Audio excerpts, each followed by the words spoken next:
Hello friends, నేను మీ గోదావరి అబ్బాయిని. RR Godavari Telugu మన యూట్యూబ్ ఛానల్. ఫ్రెండ్స్, మనం ప్రతిరోజు చాలా దేవాలయ దర్శనానికి వెళుతూ ఉంటాం కదండి.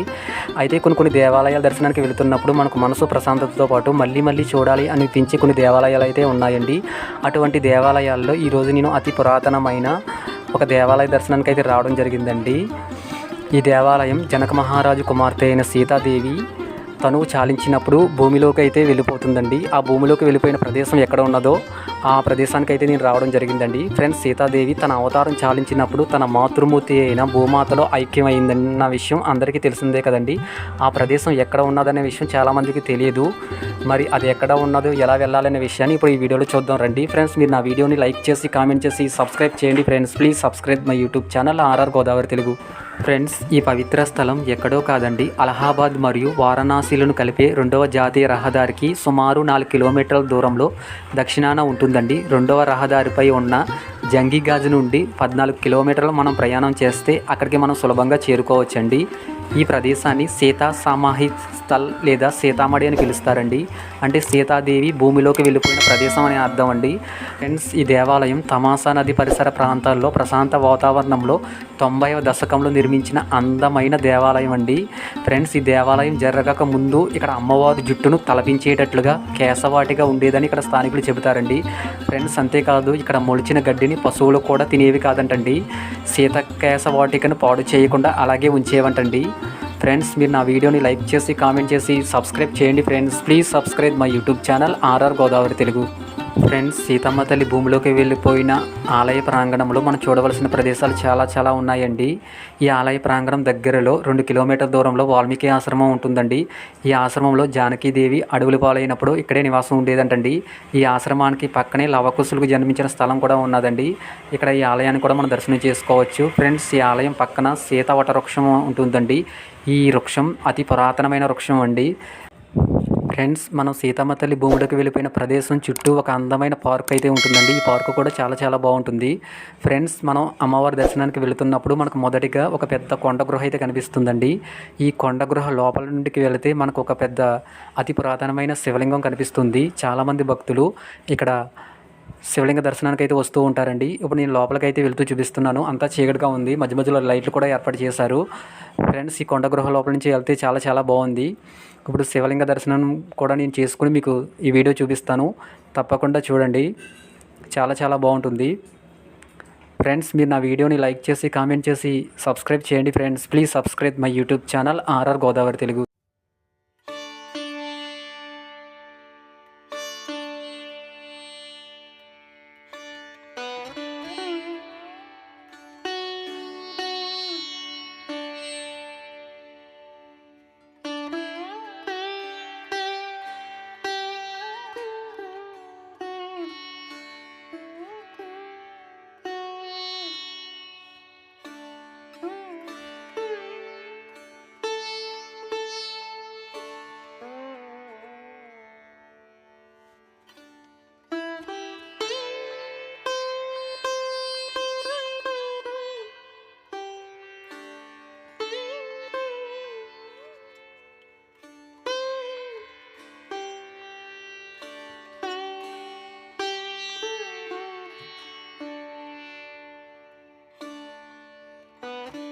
ఈ దేవాలయానికి వస్తే ఇది ముచ్చటగా 2 అంతస్తులతో చాలా అందంగా నిర్మించారండి. ఫ్రెండ్స్, పై అంతస్తులతో అద్దాల మండపం ఉంటుందండి. అమ్మవారు పాలరాతి విగ్రహం ఉంటుంది. అలాగే కింది భాగంలో జీవకళ ఉట్టిపడే విధంగా భూమిలోకి వెళ్ళిపోతున్నట్లు చూపిస్తున్న అమ్మవారి ప్రతిమను చూస్తున్నట్టు ఎంతటి వారికైనా బాధ కలిగించే విధంగా ఉంటుందండి. వెనకాల గోడల మధ్య ఈ సంఘటనలను చూపిస్తున్న సన్నివేశపు శిల్ప చిత్రాలు అయితే మనకు కనిపిస్తాయండి. ఫ్రెండ్స్, మీరు నా వీడియోని లైక్ చేసి కామెంట్ చేసి సబ్స్క్రైబ్ చేయండి. Friends, please subscribe my YouTube channel RR Godavari Telugu. Friends, ఈ గుడికి సంబంధించిన వివరాల్లోకి వెళితే దీన్ని స్వామి జితేంద్రానంద తీర్థుల వారు ఆదేశం మేరకు ఇక్కడ నిర్మించారంటండి. సన్యాసం సేకరించిన ఈయన ఋషికేశ్ ఆశ్రమంలో చాలా కాలం గడుపుతుండగా దేవి అనుగ్రహంతో 900 కిలోమీటర్ దూరంలో ఉన్న ఈ ప్రదేశానికి కాలినడకన బయలుదేరి చేరుకుంటాడంటండి. అప్పుడు ఆయన ఈ స్థలంలో గుడి నిర్మించాలని తరితపించి దాతలందరినీ కలుస్తాడంటండి. చివరకు ప్రకాష్ పుంజే గారి సహాయంతో ఇక్కడ అమ్మవారి దేవాలయం నిర్మించారంటండి. తీర్థుల వారి ఆలయం పక్కనే జీవకళ ఉట్టిపడే విధంగా తీర్థుల వారి సమాధి కూడా ఉంటుందండి. ఫ్రెండ్స్, ఇక్కడ సీతమ్మ తల్లితో పాటు శివుని విగ్రహం, 20 అడుగుల కృత్రిమ రాతితో నిర్మించిన 108 అడుగుల హనుమంతుల విగ్రహాలు కూడా ఉన్నాయండి. ఫ్రెండ్స్, నేను సీతాదేవి మందిర దర్శనానికి అయితే రావడం జరిగిందండి. ఇప్పుడు నేను మొదటి అంతస్తులో ఉన్న అద్దాల మందిర దర్శనానికి అయితే రావడం జరిగిందండి. ఇక్కడ అద్దాల మందిరం చాలా బాగున్నది. రకరకాల రంగురంగుల అద్దాలతో ఇక్కడ దేవాలయం అందంగా తీర్చిదిద్దారండి. ఇక్కడ అమ్మవారు పాలరాతితో నిర్మించారు. ఈ దేవాలయం చాలా బాగున్నది. రకరకాల అద్దాలు అయితే నిజంగా చాలా బాగున్నాయండి. ఇక్కడ అద్దాల మందిర దర్శనం అయిన తర్వాత నేను 2వ అంతస్తులో ఉన్న సీతాదేవి భూమిలోకి వెళ్ళిపోతున్న ప్రదేశం ఏదైతే ఉన్నదో అక్కడికి వెళ్ళి నేను ఈ వీడియో కూడా చూపిస్తాను. ఫ్రెండ్స్, సీతాదేవి భూమిలోకి వెళ్ళిపోయిన ప్రదేశం ఏదైతే ఉన్నదో ఆ ప్రదేశం అయితే ఇదేనండి. ఇక్కడ సీతాదేవి విగ్రహాన్ని పాలరాతితో నిర్మించారు. ఫ్రెండ్స్, ఇక్కడ సీతాదేవి భూమిలోకి వెళ్ళిపోతున్నట్లుగా మనకు అనిపించే విధంగా జీవకళ ఉడ్డుపడేటట్లుగా ఇక్కడ విగ్రహాన్ని అయితే ఏర్పాటు చేశారండి. ఫ్రెండ్స్, ఒకసారి మీరు కూడా చూడండి. మనకు నిజంగా సీతాదేవి మన కళ్ళ ముందే భూమిలోకి వెళ్ళిపోతున్నట్లుగా అనిపించే విధంగా ఇక్కడ విగ్రహాన్ని ఏర్పాటు చేశారు. ఫ్రెండ్స్, మీరు తప్పకుండా ఈ ప్రదేశానికి వచ్చినప్పుడు ఈ మందిరం దర్శనం అయితే చేసుకోండి. ఫ్రెండ్స్, ఇక్కడ వాతావరణం కూడా చాలా బాగుంటుంది. ఫ్రెండ్స్, ఈ గుడికి సంబంధించిన వివరాల్లోకి వెళితే దీన్ని స్వామి జితేంద్రానంద తీర్థుల వారు ఆదేశం మేరకు ఇక్కడ నిర్మించారంటండి. సన్యాసం సేకరించిన ఈయన ఋషికేశ్ ఆశ్రమంలో చాలా కాలం గడుపుతుండగా దేవి అనుగ్రహంతో 900 కిలోమీటర్ దూరంలో ఉన్న ఈ ప్రదేశానికి కాలినడకన బయలుదేరి చేరుకుంటాడంటండి. అప్పుడు ఆయన ఈ స్థలంలో గుడి నిర్మించాలని తరితపించి దాతలందరినీ కలుస్తాడంటండి. చివరకు ప్రకాష్ పుంజే గారి సహాయంతో ఇక్కడ అమ్మవారి దేవాలయం నిర్మించారంటండి. తీర్థుల వారి ఆలయం పక్కనే జీవకళ ఉట్టిపడే విధంగా తీర్థుల వారి సమాధి కూడా ఉంటుందండి. ఫ్రెండ్స్, ఇక్కడ సీతమ్మ తల్లితో పాటు శివుని విగ్రహం, 20 అడుగుల కృత్రిమ రాతితో నిర్మించిన 108 అడుగుల హనుమంతుల విగ్రహాలు కూడా ఉన్నాయండి. ఇక్కడ పార్కు కూడా చాలా బాగుంటుంది. ఈ రాతి నిర్మాణం కింద చిన్న హనుమాన్ దేవాలయం కూడా ఉన్నదండి.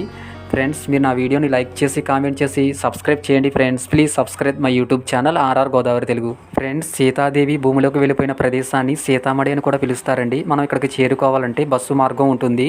అలాగే అలహాబాద్ నుండి అయితే 55 కిలోమీటర్ దూరంలో ఉంటుందండి. ఈ పుణ్యక్షేత్రం రైలులో వచ్చేవారికి అయితే అలహాబాద్ లేదా వారణాసి రైల్వే స్టేషన్లో దిగి మనం ఇక్కడ సీతామడి మనం చేరుకోవచ్చండి. ఫ్రెండ్స్, అలాగే విమాన మార్గం ద్వారా వచ్చేవారికి అయితే అలహాబాద్ లేదా వారణాసి విమానాశ్రయానికి చేరుకుని క్యాబ్ లేదా ప్రభుత్వ బస్సులు కూడా ఉంటాయండి. మనం ఈ విధంగా కూడా మనం ఇక్కడ చేరుకోవచ్చు. ఫ్రెండ్స్, మీరు నా వీడియోని లైక్ చేసి కామెంట్ చేసి సబ్స్క్రైబ్ చేయండి. Friends, please subscribe my YouTube channel RR Godavari Telugu. Friends, Sitamata మందిరం చుట్టూ తమసా నది ఉంటుందండి. దాని పక్కనే రకరకాల పచ్చిక బయలుతో పాటు అందమైన మొక్కలు కూడా ఉంటాయి. చాలా బాగుంటుందండి. ఇక్కడ అతి పెద్ద గార్డెన్ కూడా మనం చూడవచ్చు. ఫ్రెండ్స్, అంతే కదండి, మనం సీతామాత మందిర దర్శనానికి ముందు కొండ గృహలో ఉన్న శివలింగ దర్శనం చేసుకున్నాం కదండి. దాని తర్వాత సీతామాత మందిర దర్శనానికి అయితే వచ్చాము.